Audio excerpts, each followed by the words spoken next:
Después de conocer la figura del albacea, como sus funciones, sus derechos y sus obligaciones, hablaremos de otra figura que puede formar parte también de los juicios sucesorios. Esta figura es la del interventor, que viene regulada en nuestro Código Civil para el Estado de Jalisco en su artículo 3078. El interventor es la institución creada por la ley para cuidar que se respeten cabalmente los derechos de determinados interesados en la sucesión. Para entender esta figura de una forma más sencilla, la entenderemos como el vigilante de todos los actos del albacea, es decir, el que siempre será la sombra del albacea para que éste cumpla con todas sus funciones cabalmente. Existen dos tipos de interventores. Por una parte, el definitivo, y por la otra, el procesal. El nombramiento del definitivo puede ser de dos formas: voluntario o judicial. Será voluntario cuando haya inconformidad por parte de algunos herederos con el nombramiento del albacea. Es decir, si hay 5 herederos y 3 están inconformes con el nombramiento de ese albacea, tendrán derecho a que se nombre un interventor. Esta inconformidad puede ser porque el albacea que se nombró pudiera haber tenido actos deshonestos contra el autor de la sucesión o que tenga mala fama. Entonces, si esos 3 herederos inconformes lograran ponerse de acuerdo en nombrar a una misma persona para que fuera su interventor, deberán acudir ante el juez para que él formalmente le dé nombramiento como interventor. De esa manera sería un nombramiento voluntario, y sería judicial cuando estos 3 no pudieran ponerse de acuerdo en elegir a una misma persona. Entonces el juez le pedirá a cada uno de ellos que lleve una propuesta, y sobre esa propuesta el juez decidirá cuál es el mejor, fijándose en su modo honesto de vivir y en que nunca hayan sido condenados por delitos económicos. De esa manera sería judicial, cuando el juez decide cuál de ellos sería el interventor. La función del interventor consiste exclusivamente en vigilar el correcto cumplimiento del albacea. Es decir, podemos recordar las obligaciones que tenía el albacea, como nos lo compartió nuestra compañera Natalie: que tenga bien asegurados los bienes, la buena administración de la herencia, y que al momento de rendir las cuentas no falte ni un solo peso. Para eso va a estar el interventor, para estar vigilando cada movimiento del albacea.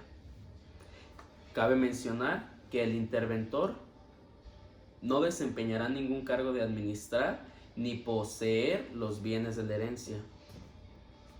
Y es necesario que el interventor tenga capacidad de goce y de ejercicio, y sobre su duración o el tiempo en el que va a desempeñar su cargo como interventor puede ser permanente e indefinido.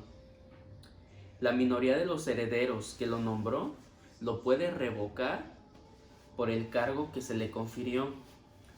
Por ejemplo, en una revocación puede ser que el interventor, con complicidad del albacea, estén haciendo mal uso de los bienes de la herencia y el interventor no lo notifique. Por eso puede ser revocado.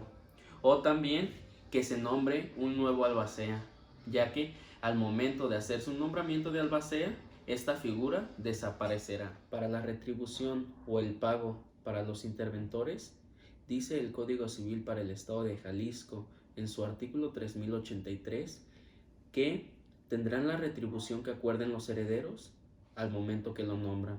Es decir, cuando se pusieron de acuerdo esos 3 herederos inconformes, debieron acordar cuál era el porcentaje que deberían de pagarle al final del juicio sucesorio.